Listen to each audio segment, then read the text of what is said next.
मेरा नाम रुजूना है। मैं म्यांमार से 70 किलोमीटर दूर मिकासा गांव का रहने वाला हूँ। यहाँ पर सुबह को कोहरा होता है, रात को कोहरा होता है और दिन भर बारिश होती रहती है, साल भर। हमारा गांव पहले इतना मशहूर नहीं था, इसे कोई जानता नहीं था, लेकिन हाल ही में कुछ ऐसी घटनाएं हुई जिसकी वजह से हमारा गांव चर्चा में आया है। उन घटनाओं के बारे में आज भी सोचता हूँ तो मैं चैन से सो नहीं पाता हूँ। बात है 20 साल पहले की। इस गांव के बाहर घने जंगलों में एक झोपड़ी हुआ करती थी, झील के पास। वहाँ एक जवान बेटा उसकी बूढ़ी माँ के साथ रहता था। वो लड़का बस जैसे तैसे कुछ और दिन ज़िंदा रखना चाह रहा था अपनी माँ को। उसकी माँ बहुत बीमार रहती थी। एक दिन ऐसे किसी रोज़ शाम को घर में खाना बनाने के लिए लकड़ियाँ ख़त्म हो गई थी, तो वो लकड़ियाँ ढूंढने जंगल गया। अब मुझे ये सब इतना डिटेल में कैसे पता है, वो लास्ट में बताऊंगा। शाम का वक्त था, उसने अपनी कुल्हाड़ी उठाई और लकड़ियाँ काटने चला गया। तभी अचानक से मौसम बदला और बहुत तेज़ बारिश होने लगी। जैसा कि मैंने बताया, यहाँ साल भर बारिश होती है। बारिश से बचने के लिए वो एक पेड़ के नीचे जाकर बैठा। जैसे ही उसने वो पेड़ को देखा तो उसे कुछ अजीब लगा। वो पेड़ आधा जला हुआ था और आधा जिंदा था। उसने ऐसा पेड़ कभी पहले यहाँ देखा नहीं था। उसे लगा शायद उसका ध्यान नहीं गया होगा, बस वो बैठा रहा। तभी अचानक से उसकी नज़र पेड़ के तने की छाल में दबी एक किताब पे पड़ी। उसने वो किताब देखी। उसके पेज सड़े हुए थे और उसका जो बाहर का कवर था वो भी पानी से गल चुका था। उस पर उसे सिर्फ एक ही चीज़ लिखी दिख रही थी, तगफ़ारा। वो भी किसी ने चाकू से लिखा था। वो उस किताब को घर ले गया और पढ़ने लगा। लेकिन एक हफ्ते के बाद उसी जंगल से एक बुढ़ी औरत के चीखने की आवाज़ आई। उस आवाज़ से पूरा गांव हिल गया। मुझे याद है 3:15 बज रहे थे रात के। हम में से किसी में हिम्मत नहीं थी कि हम वहाँ जाकर देखें कि हुआ क्या है। तो इसीलिए सुबह को कुछ आदमी उस जंगल के अंदर उस झोपड़ी में देखने गए कि क्या हुआ। तो वहाँ ना वो बुढ़ी थी और ना ही वो लड़का। कोई अंश नहीं था उनका, ना कोई क्लू कि कहाँ गए कहाँ नहीं। बस कभी न ख़त्म होने वाली शांति। लेकिन कहानी शुरू होती है अब। आज से 8 साल पहले एक शहरी परिवार हमारे गांव में आया था। वैसे तो यहाँ घूमने फिरने वाले लोग ज़्यादा आते नहीं हैं, पर शायद उन्हें कोई फैक्ट्री खोलनी थी, तो बस वो जगह देखने आए थे। मुझे याद है एक आदमी, उसकी बीवी और उसकी एक बच्ची थी 12 साल की करीब। उसका नाम था अरुणा। इन्हें गांव से दूर कोई बड़ी जगह चाहिए थी, तो ये लोग बदकिस्मती से उस झील तक पहुंच गए। और ये लोग जैसे ही वहाँ पहुँचे, उस रोज़ पहली बार इस गांव में दोपहर को कोहरा छाया और बहुत तेज़ बारिश होने लगी। अजीब है ना। इन लोगों की कोशिश थी कि चलो जल्द से जल्द वापस गांव चले जाते हैं इस बारिश से बचने के लिए। लेकिन उन्होंने जब गेट खोलने की कोशिश की तो कार का गेट ही नहीं खुला। ऐसा लग रहा था मानो हर तरफ से बस किसी तरह उन्हें झोपड़ी के अंदर जाने के लिए मजबूर किया जा रहा था और उनके पास कोई और रास्ता भी नहीं था। उन्हें मजबूरन झोपड़ी के अंदर जाना पड़ा। जैसे ही उन्होंने झोपड़ी का दरवाज़ा खोला, तभी वहाँ से बहुत सारे चमगादड़ बाहर भागे। इन्हें झोपड़ी ठीक ठाक लगी, तो ये लोगों ने सोचा जब तक काम नहीं होता है यहीं रुक जाते हैं, किराया भी नहीं लगेगा और किसी और को कोई परेशानी भी नहीं होगी। इन लोगों ने खाना खाया और सो गए। सुबह अरुणा के पापा और मम्मी फैक्ट्री के लिए जगह देखने चले गए थे। अरुणा को घर पर ही छोड़ दिया था। अरुणा हमेशा की तरह अपने खिलौनों से खेल रही थी, लेकिन तभी उसकी नज़र एक काले साये पे पड़ी, जो उसी रूम में एक कोने में बैठा हुआ था। वो कुछ नहीं कर रहा था, बस देख रहा था। उसके नाखून इतने लंबे थे कि उनमें मांस नज़र आ रहा था फंसा हुआ, मानो जैसे उसने उन नाखूनों का इस्तेमाल किसी का मांस नोचने के लिए किया हो। अरुणा ने पूछा, कौन है आप? कौन है? वो काला साया बस उसे देख रहा था कोने में बैठकर। तभी पीछे से उसकी मम्मी आई। उन्होंने कहा, अरुणा किससे बात कर रही हो? उसने कहा, मौत से। उसकी मम्मी ने कहा, तुम सुबह से यहीं बैठी हुई हो, वो भी ऐसे ही। चलो ये सब मजाक छोड़ो और सो जाओ। उसी रात अरुणा की नींद रात के 3:15 बजे एक आवाज़ से खुली।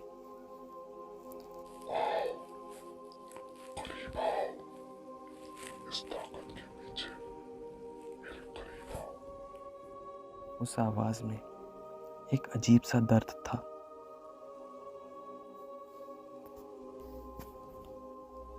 अरुणा ने आवाज़ का पीछा करना शुरू किया।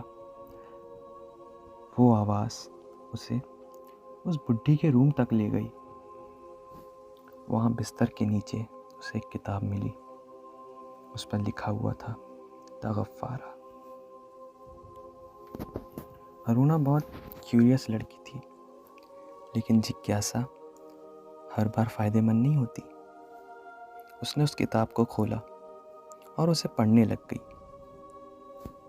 रात भर उसने देखा कि उसमें कुछ रस्में लिखी हुई थी।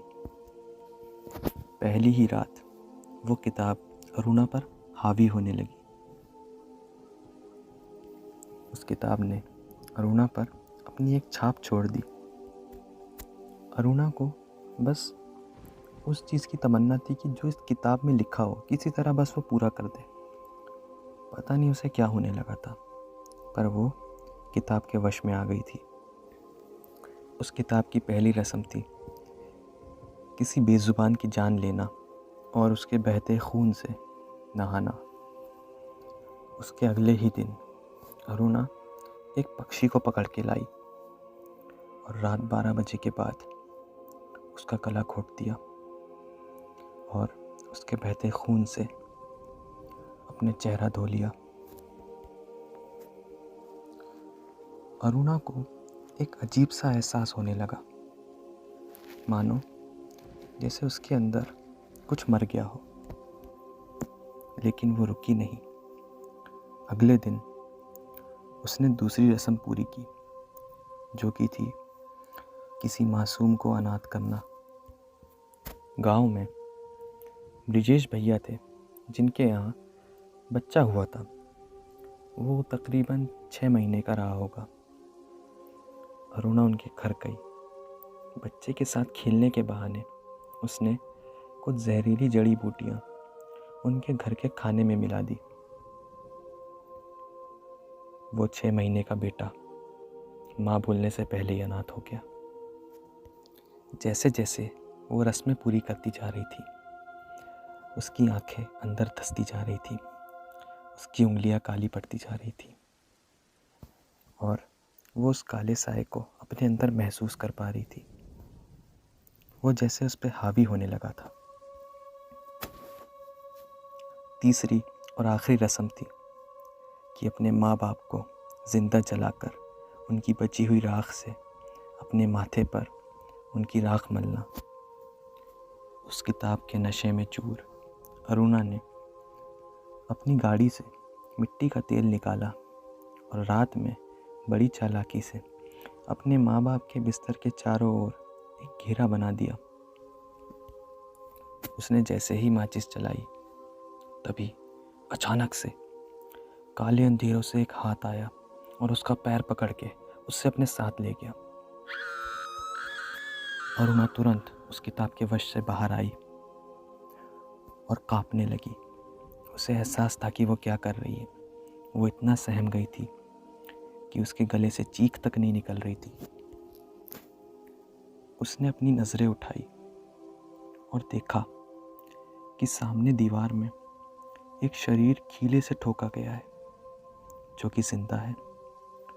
उसकी आंखें फूटी हुई हैं, उसकी हड्डियां चूर चूर हो चुकी है। पता नहीं उसके जिस्म में कितने कीले ठुके हुए हैं। और वो बस मरी मरी आवाज़ में एक ही चीज़ कह रहा था, ये क्या किया तुमने, ये क्या किया तुमने, ये क्या किया तुमने। वो लाश उसी बूढ़ी माँ के बेटे की थी। उसने अरुणा को कहा कि वो एक अकेली लौती नहीं है जो यहाँ तक पहुँची है। उससे पहले भी कोई पहुँचा था और उसका नतीजा उसकी आंखों के सामने है। तभी अचानक से चारों ओर मायूसी छाने लगी। ऐसा लग रहा था मानो खुशी, अच्छाई और उजाले ने दुनिया ही छोड़ दी हो, इनका नामो निशान तक ना हो।